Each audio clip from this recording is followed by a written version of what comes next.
Hey there, it's Candice with your Toronto real estate update for May 2023. Well, thank you so much for joining me, and I just want to get right into it. We are in spring, finally. Good weather's coming. You know, we're starting to see all the flowers bloom and things are starting to get lush and green.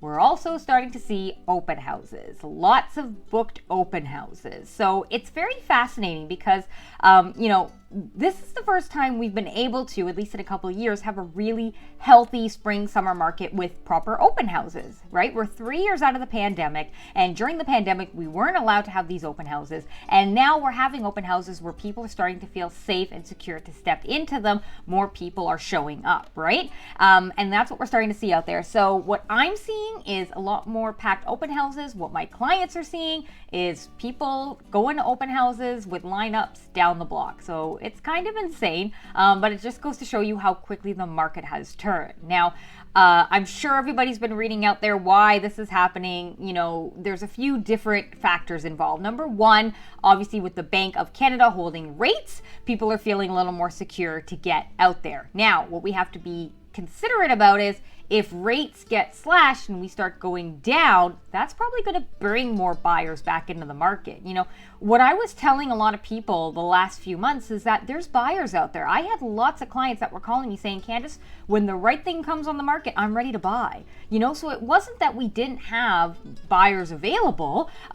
We didn't have the right inventory. And that's what's also changed. We're starting to see people put their property on market. One of the biggest issues everyone's been talking about is we need more inventory. Houses, we need people to start selling things. But, you know, of course, if you were a seller, you were hesitant to put it on the market because it was a low season or a low point. So you didn't want to sell your property for a lower price point. But now that we're starting to see bidding wars come back, we're starting to see inventory come back on, it's now starting to make sellers feel a little more comfortable to put their property on market. So where does that leave you? Well, it's going to be dependent on where you fall in what I like to call the real estate cycle. So if you are a buyer right now and you're thinking, is this the right time to buy? I think it might be. Again, I'd have to talk to you to really kind of talk that through. But what I am seeing out there is if you can afford to buy in the Toronto market, people are doing it. Investors are doing it because you got to think of it this way. We're in Toronto starting to go the way of New York and Tokyo and other places where it's getting unaffordable to own a home. Absolutely. I can say that, right? There's a lot of people I speak with and it breaks my heart. They can't afford a home, right? At least in the Toronto area. So if you can afford a home in the Toronto area, we're starting to see really interesting homes come on market that are all done up and they're upgraded, ready to move in. Not only that, they've got a nanny suite or they've got a separate entrance basement. Not only that, laneway housing. And now we're starting to see the laneway housing availability where people are starting to look at building on their laneway housing so they can rent that out.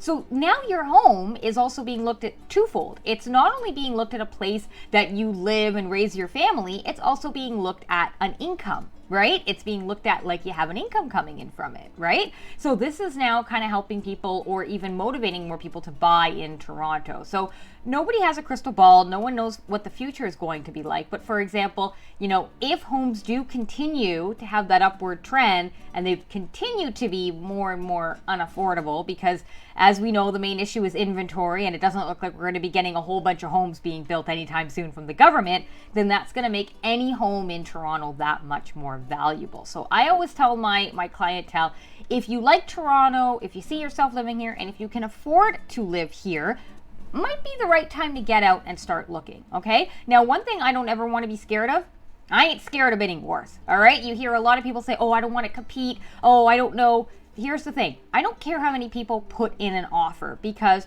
being on both sides, we can see that some people might put in an offer that makes sense. A lot of people might just throw in an offer, right? And as a realtor, you have to follow your client's directions. And if they want to put in an offer for $1, you have to do that, right? So if you go out there and you see a home that you like and you want to put an offer on it, the biggest thing that I tell my buyers is Let's do our due diligence. Let's get as much information as we can on the property and the home as possible. Let's make sure that all your ducks are in a row. Do you have your financing in place, home insurance, all the extra things that come with it? Are you ready to buy? And then afterwards of that, let's look at the comparables and make a proper home offer that makes sense to what the value equivalent is for you as a buyer and what what might work for the seller, right? There's a whole bunch of factors that go into it. So that's what I would say if you're on my buy side. Now, if you're a seller in May of 2023 and you're saying to me, Candice, should I put my property on the market? Well, it's starting to look that way, right? If you have a really nice piece of property, maybe you've done some upgrades to it, or it shows very well, or it has a very nice lot attached to it, putting it on the market right now, especially with the right realtor, could really get you a very, very high price point. It can get you a lot of foot traffic. It can get multiple offers coming your way. Now, what you want to think about that I always tell my sellers is, where are we going, right? Why are we selling? If we're selling and we're making a move to buy, well, we want to look at that before we even sell, because especially in this market, as a seller, you have control now. So you can look at this and figure out what is the best thing to do. Before, in say the market last year, I was advising my sellers, you know what, maybe we want to sell first and then we want to buy something, because we didn't know if the property would sell at the price point that they want. Now, with the way the market has shifted, you know, some people are doing the reverse again, where they're now buying to make sure they've got something and then selling, right? So again, it really depends on your situation, but it could be the right time for you. Now, if you are listening to this video and you're saying, Candice, I can't buy in Toronto. I'm priced out. I can't do it. What can I do? Well, the good news is there's always a solution. It might not be the solution you love, but the good news is there always is a solution, okay? So if you are priced out of the Toronto market, a lot of times I tell my clients, look, we're either gonna get the home we really like or we're gonna get the area. It might be hard to do both, especially if we don't have the funds, okay? So if we're looking at the area, I'm seeing clients that I'm moving out to Hamilton, Niagara, we're going to Barrie. You know, Durham has gotten more pricey, but we still can find, you know, some pockets and some places that work for different price points. So it really depends on your budget, what you're really looking for, and what you're willing to compromise. I'll tell you one thing, at the end of the day, when my clients actually move into their homes, if we've done our homework before, they don't really think about it in terms of what they quote unquote missed out on. They think about the memories they're creating in the home, the asset of the home, what they're building with that home. That's really what they're considerate about, okay? And if you are completely priced out of Ontario, let's say you can't buy anything in Ontario, and obviously you don't want to move outside of Ontario, or you have a property and you're thinking about looking at a second property, well, I'm actually dealing with a lot of clients where they're using my network of agents that actually are selling properties and pre-built in places like Ottawa, Montreal, Calgary, Halifax, outside of Canada. That might be where you need to be, because if you can't invest where you are, I like to tell people sometimes we invest outside of where we are. It's still home ownership. You're still owning an asset. You're still, you know, appreciating that asset over time. And it might actually be something you can consider buying something outside of the Ontario area as an investment, you know, that you hold on to for later on. And at least you're building some equity. You're able to put some money aside for that. And it's still kind of helping you in terms of that home ownership, right? So again, that's what we're seeing out in April right now. The prices are going up. Again, it's not as high as it was last year this time. So it is fascinating where I have clients saying, oh, Candice, prices are going up. Prices are going up. Yeah, they are. But look at what the price point was this time last year. They are up considerably from April to now. 1 month, we've seen prices raise. So it just goes to show you what's going to happen next month, right? That's what we have to wait and see.